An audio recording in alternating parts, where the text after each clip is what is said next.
Bueno, pues, licenciado Danilo Paulino, buenos días. Y agradecerle. Es un tiempo que nosotros se lo agradecemos. Buenos días. Buenos días, señor de mesa, buenos días, distinguido. Y muy buenos días para los radioescuchas de este maravilloso programa. Así es. Que se escucha, me dicen los amigos que tengo de aquí, de la sierra, que se escucha en todo Estados Unidos. Sí. Licenciado Paulino. Mire, comenzaron a llegar las preguntas ya. Sí. Vamos arriba. Empecemos por ahí. Dice, buenos días, saludos para todos en cabina. Dice, mi madre tiene el papel de compra de una propiedad. La persona que le vendió estaba casado en ese entonces. Ya murió también. Entonces dice, ¿es verdad que la mitad de esa propiedad le pertenece a la viuda, aunque no aparezca en el papel de compra, tampoco está en el título? Supuestamente porque él vendió estando casado. Si vendió estando casado con esa señora, realmente lo que ellos crearon dentro de ese contrato, que es el matrimonio, porque hay que decirlo así, porque la ley lo describe como un contrato entre las partes. Si estuvieron casados, esa venta a ella le corresponde el 50%. Recuérdese que todo lo que se crea dentro de la comunidad de los bienes, lo que crean una pareja de esposos. Pero la venta, o sea, del dinero que le dieron a él por esa propiedad, ¿verdad? Ya la propiedad vendida en sí, él la vendió estando en vida. Si la esposa está viva, de la persona que le vendió a su madre, ella puede demandar la nulidad de esa venta. Y es válido y lo puede hacer a través del tribunal competente. Y se la van a declarar inválida. ¿Y si murió, o algún hijo puede hacer eso? Un hijo puede hacerlo, porque miren qué es lo que pasa en materia sucesoral. En el derecho de herencia, como lo conocen el dominicano, el vulgo principalmente, en las sucesiones, los únicos que se apoderan jurídicamente son los sucesores. ¿Por qué? Porque ellos pasan a representar a la persona fallecida. ¿En qué tema o en qué ámbito? Con relación a los bienes que haya dejado esa persona, también las obligaciones, entre otras cosas. Eso lo habíamos dicho en el programa anterior, en el que tuvimos aquí. Pero a ellos se le aplica lo que es la sancín. La sancín es que se apoderan automáticamente sin ningún permiso de un juez o sin ningún permiso judicial. Y para que no suceda eso, el señor debe, el que va a hacer la venta, tiene que ponerse de acuerdo con la señora primero. Sí, lo ideal sería, si la señora no está viva, pues tiene que ponerse de acuerdo con los hijos. Llegar a un acuerdo y ver qué salida se le busca a ese tema. No, pero yo digo, antes de vender el esposo de esa señora. Sí, no, tienen que vender los dos. Los dos. Eso, mire, usted está aclarando una cosa que no se da mucho. No se da mucho. Siempre el hombre, cuando está casado, pues, es el que tiende a firmar. Sí, el matatán, como dicen por ahí, es el que tiende a firmar las ventas en caso de que se vaya a vender una porción de terreno, una casa, un vehículo, lo que sea. No, si está casado, esa venta debe ir firmada por ambos. Entiéndase, esposo y esposa. De la visita anterior, quedaron algunas preguntas. Esta es una de ellas. Dicen que una persona heredó unas propiedades, pero que es dominicano, nacido en los Estados Unidos, pero que no tiene la doble nacionalidad. Entonces, que si para pagar su impuesto aquí le sale más caro por eso, por ser no tiene la doble nacionalidad. No, eso es totalmente falso. El Código Civil de la República Dominicana dice que los extranjeros que tengan algún interés en materia sucesoral, en tema de herencia, pueden venir a exigir, lógicamente después que fallece la persona de quien se deriva la sucesión, pues pueden venir a exigir los bienes que haya dejado esa persona. El pago del impuesto, señores, no varía. El único que tiene el derecho de variártelo es el Estado Dominicano a través de la Dirección General de Impuestos Internos. Cuando son bienes inmuebles, se le paga a la Dirección General de Impuestos Internos entre un 3 y un 4%. Y cuando son bienes muebles, se paga un 2%. Es decir, que él en cualquier momento puede venir al país, pagarle esos impuestos sucesorales al Estado Dominicano, porque recuerden algo muy importante que yo dije aquí la última vez que estuve aquí. Después que una persona fallece, el Estado te da 2 meses para que tú vayas y declare el impuesto sucesoral, lo pague. ¿Para qué? Para que ahorita, después que pasen los 2 meses, pues el Estado no te ponga un impuesto moratorio, no te ponga una mora. Aquí hay gente que han perdido y han tenido graves problemas con el Estado Dominicano porque han durado bastante tiempo para reportarle al Estado Dominicano la parte que a ellos le corresponde, que se manifiesta a través de ¿qué? Del pago del impuesto sucesoral. Es decir, que su amigo o la persona que le está preguntando puede venir en el momento que él lo desee. Pero lógicamente ese proceso tiene que hacerlo de la mano con un abogado, porque ahí hay que hacer una determinación de heredero, hay que hacer otros movimientos que son meramente de abogados. ¿Para qué? Para que él pueda ponerse al día con esos impuestos que hay que pagarle a la Dirección General de Impuestos Internos. Bien, entonces, como hablamos de, primero se trató la primera entrega de algunas definiciones, Sí. términos que están contemplados dentro del glosario de la herencia, la partición y ese tipo de cosas. Pero hay algo que es fundamental, como el testamento. Que hay gente que cree, bueno, y esto usted lo validará o no. Hay personas que, inclusive desde su lecho, en la cama ya a punto de morir, hay todo un movimiento para que esa persona firme, ¿verdad? Deje algo escrito porque después se hace difícil. Lo primero que se pregunta es si dejó un testamento. Claro que sí. El testamento contiene lo que yo califico de aval moral, el peso de la palabra.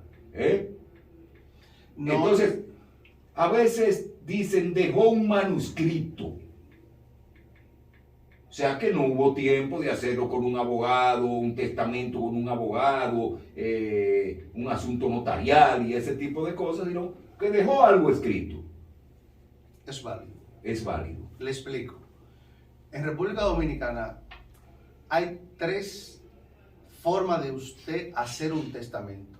El testamento es donde la persona que tiene bienes, pues, va y le manifiesta, en principio, si decide hacerlo así, le manifiesta su voluntad a un notario público, pero también puede hacerlo por escrito. Y si lo hace por escrito, es válido.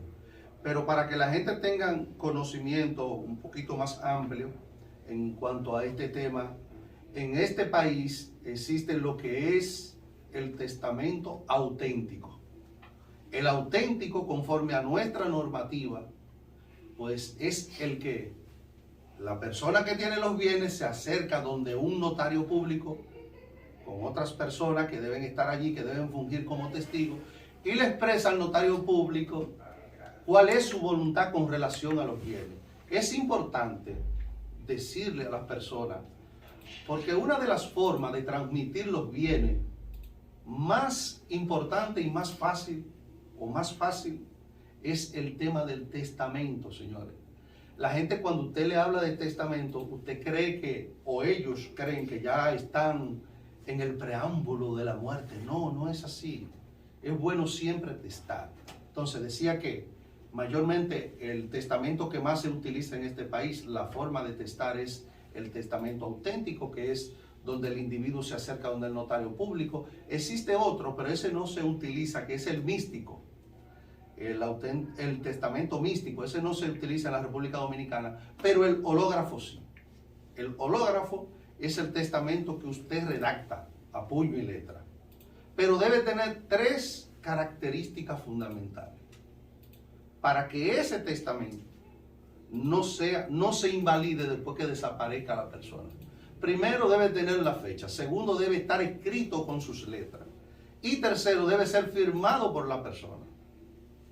Entonces, si no cumple con estas tres características, incluyendo de que si tiene dos hijos, por ejemplo, no puede dejarle más a uno que a otro. Tiene que dejarle en la misma porción que le corresponde. Si hay dos tareas de tierra, tiene que dejarle una a cada uno. De lo contrario, ese testamento, si no se cumplen esas características, es inválido. Es decir, que lo que usted pregunta es totalmente válido. Las personas pueden testar, pueden agarrar una hoja, pero deben tener en cuenta que este testamento, el hológrafo, pues debe ir primero fechado. Luego, su voluntad, usted la va a escribir, pero debe ser con sus letras, no debe dictársela a nadie, es usted. Y al final, pues, debe firmar. Perdón, ¿hay algún tipo de mecanismo para la parte legal, para determinar qué tan cierto es ese testamento de que fue esa persona que lo hizo? Si hay alguna duda, si alguno de los herederos, alguno de los interesados tiene alguna duda, pues... No, porque puede aparecer uno que diga, sí, no, esa no es la letra de él. Esa no es la letra de papá o de mamá. Sí, Entonces, ¿qué hace? No, se le hace se le hace una evaluación en el INASIF, se le hace un estudio caligráfico, se hace una comparación con otros escritos que haya dejado esa persona, y si esa institución determina que esa era su letra, pues el testamento es válido. Una pregunta por aquí. Hágala. Dice, licenciado, si una persona tiene un hijo fuera del matrimonio, declara ese hijo de él fuera del matrimonio. Resulta que con el tiempo pasa, se le hacen las pruebas y sale esa persona negativa, que no es hijo de ese padre este día. ¿Le toca herencia como quiera? No, no hereda. No hereda. Porque el tema de usted heredar no lo determina ni siquiera el acta de nacimiento, sino la filiación sanguínea. Primero, eso es lo primero que hay que tomar en en cuenta. ¿Y no puede ser en ese momento la madre de ese muchacho, bueno, pero es adoptivo, entonces? Pues, no.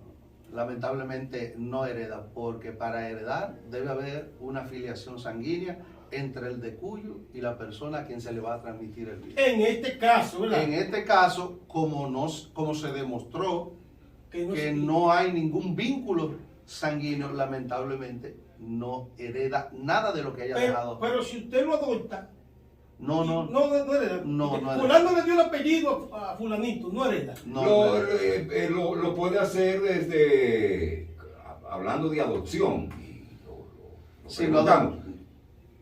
Podría ser moralmente.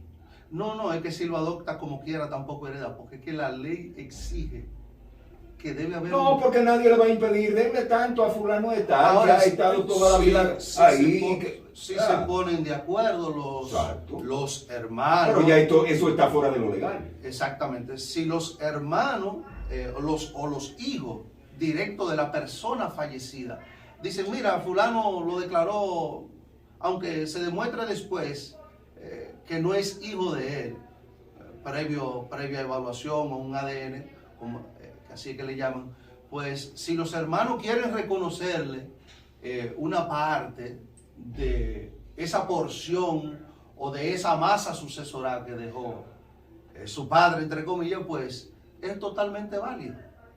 Ahora, si uno dice que no, lamentablemente no le toca nada. Muy bien.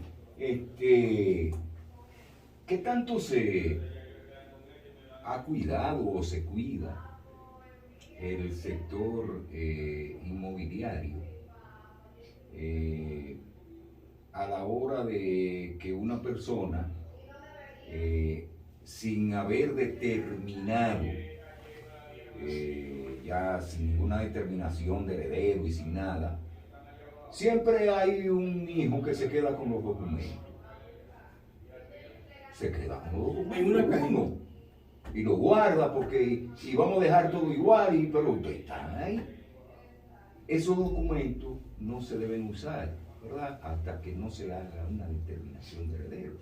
Además, el sector financiero no se va a meter en eso. No, lo primero es que el sector financiero y el inmobiliario, por ejemplo, si van a hacer una construcción o algo, lo primero que ellos piden es un estatus jurídico del inmueble.